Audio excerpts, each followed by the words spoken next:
महादेव की, महादेव की। हर हर महादेव, हर हर महादेव, हर हर महादेव। हर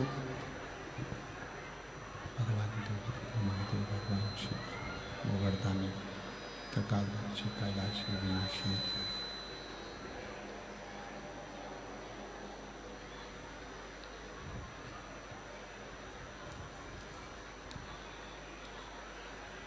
भगवान शिव जिनकी पुनीत पावन पवित्र श्री महापुराण की कथा संपूर्ण विश्व के कल्याण हेतु बाबा देवाधिदेव महादेव की, भगवान देवाधिदेव महादेव की करुणा से, उनकी उदारता से श्रवण करने का सौभाग्य भगवान शिव की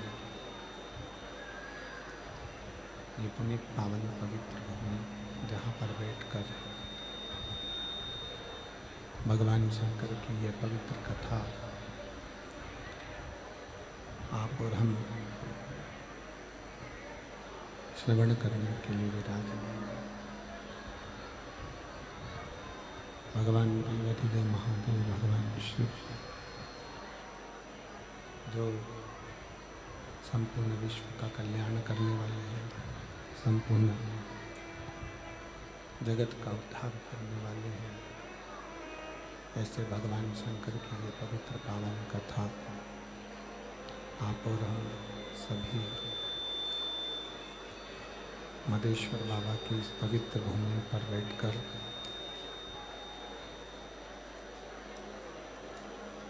मदेश्वर नाथ जी के इस पवित्र पावन प्रांगण में बैठकर आप और हम इस कथा का लाभ ले रहे हैं। बड़े धनभागी हैं सभी श्रोता भाई बहन, सभी शिव भक्त जो इस पवित्र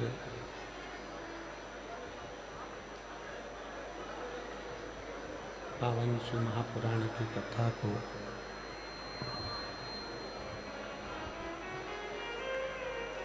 भगवान शिव की ये पवित्र पावन शिव महापुराण की कथा को श्रवण करने के लिए विराजमान है, बैठा है। 7 दिवसीय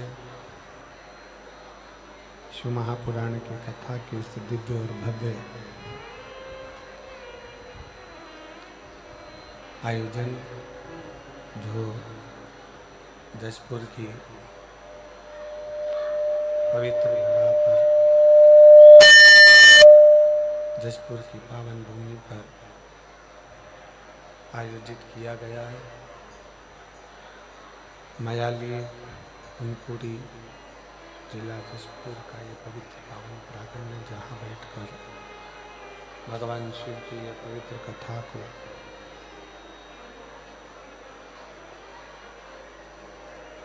आप और हम सभी श्रवण कर रहे हैं। कथा के मुख्य यजमान सर्व हिंदू समाज सनातन धर्म मयाली कुनकुरी जिला जशपुर, कथा के मुख्य यजमान के रूप में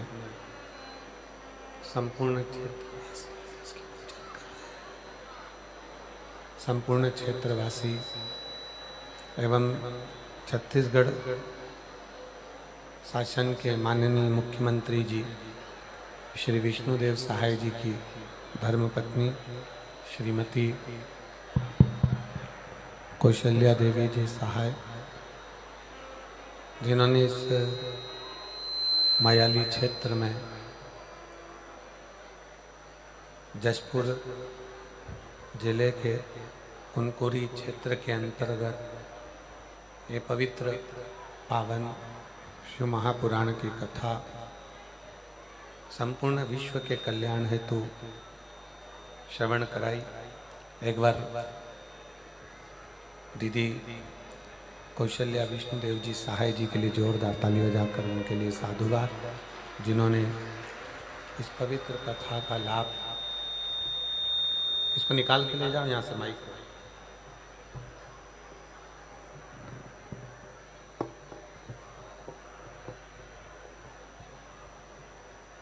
भगवान शिव की इस पवित्र कथा का लाभ आप और हम ले रहे हैं। शिव जो संपूर्ण विश्व का कल्याण करने वाले हैं, संपूर्ण जगत का उद्धार करने वाले हैं,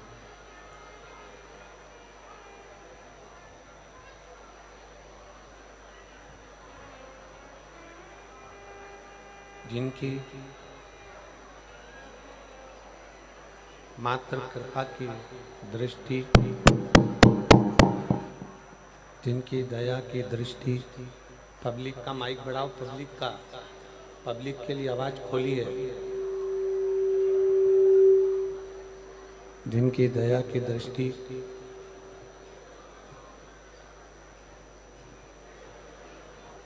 जिनकी करुणा संपूर्ण विश्व के कल्याण के लिए है, संपूर्ण जगत के उद्धार के लिए है। इस करके पवित्र कथा भगवान शिव की ये पुनीत पावन पवित्र कथा आप और हम श्रवण कर रहे हैं। पहले भी कथा में कहा कि मानव का शरीर मनुष्य की देह अगर मिल भी जाए तो उस मानव के शरीर में, मनुष्य की देह में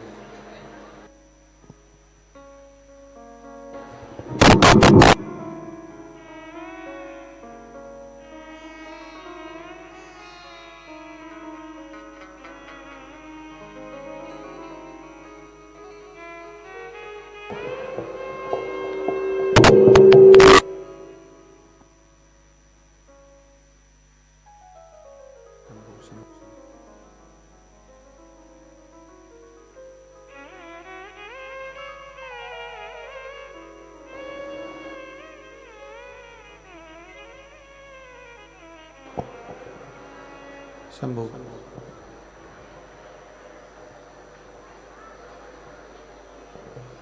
मानव का शरीर मनुष्य की देह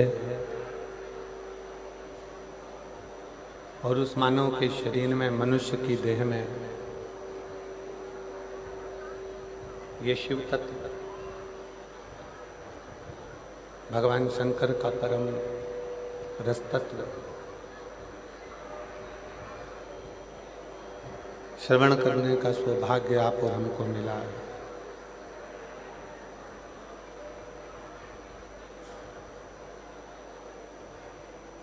हमने पहले भी कथा में कहा कि कोई पूर्व का पुण्य होगा, कोई पूर्व की करी हुई अविरल भक्ति होगी, जिस भक्ति के बल पर आप और हम इस पवित्र कथा का लाभ ले रहे हैं। भगवान शंकर की इस पवित्र कथा में विराजमान है।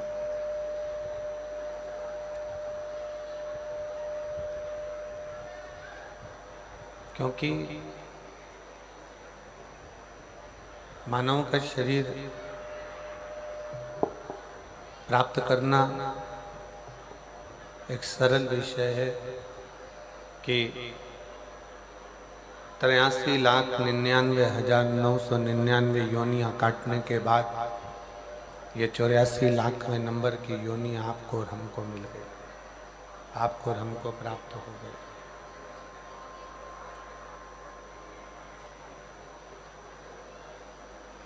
और ये 84,00,000वें नंबर की योनि जो हमको मिली है, प्राप्त हुई है, मानव की देह, मनुष्य का शरीर जो मिला है, और उसमें भी अगर हम भगवान शंकर के मंदिर तक जा रहे हैं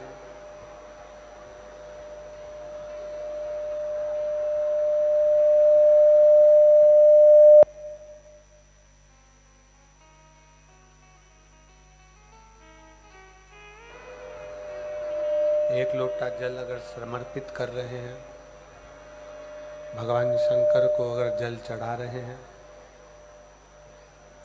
तो ये निश्चित है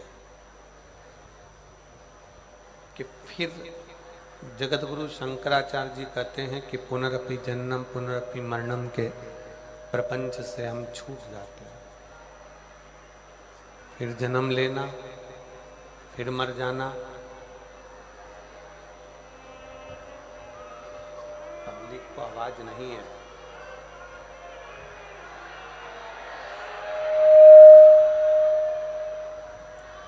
फिर जन्म लेना, फिर मृत्यु, फिर जन्म लेना, फिर मृत्यु, बार बार जन्म और मृत्यु के प्रपंच से हम छूट जाते हैं।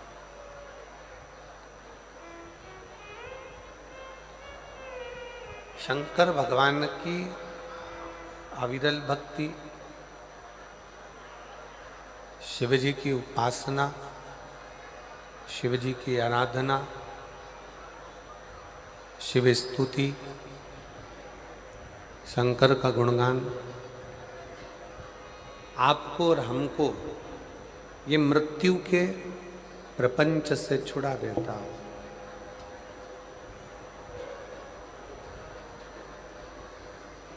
पुनरपि जननम पुनरपि मरणम के प्रपंच से छुड़ा देता है।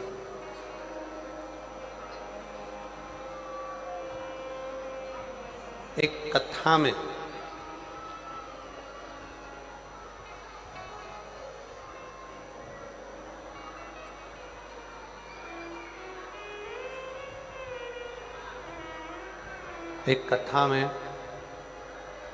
एक प्रवचन में बहुत अंतर होता है।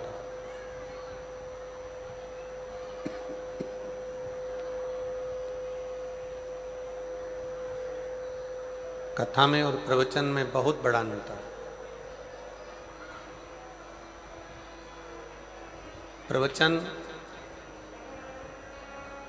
देने वाले बहुत सारे मिलेंगे और बहुत प्रवचन दे देंगे।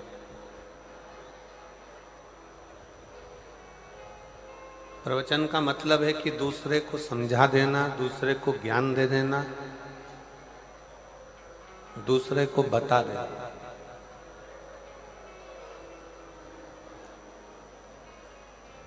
इसलिए हमारे यहाँ पर कभी कभी बच्चे भी बड़ों से कह देते हैं तुम हमको प्रवचन मत दो। बहुत प्रवचन दे लिया, आप प्रवचन मत दो।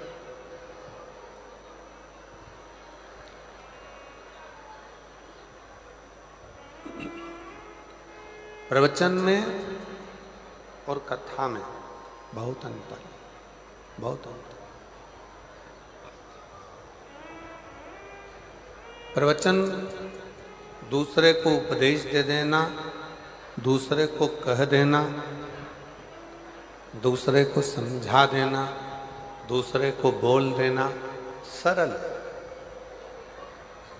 प्रवचन दे देना, बता देना, समझा देना, कह देना, सरल। पर अपने ऊपर उतारना,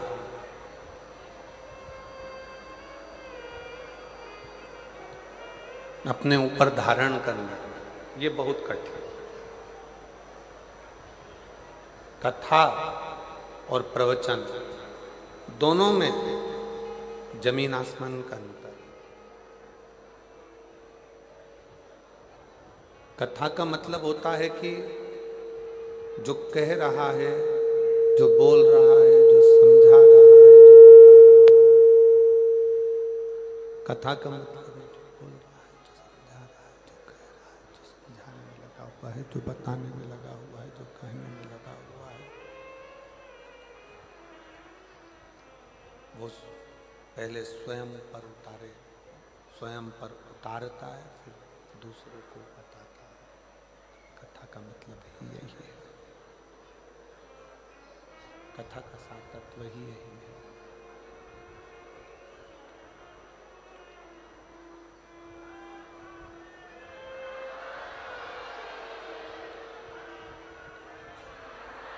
कथा का मतलब ही यही है, कथा का सार तत्व ही है।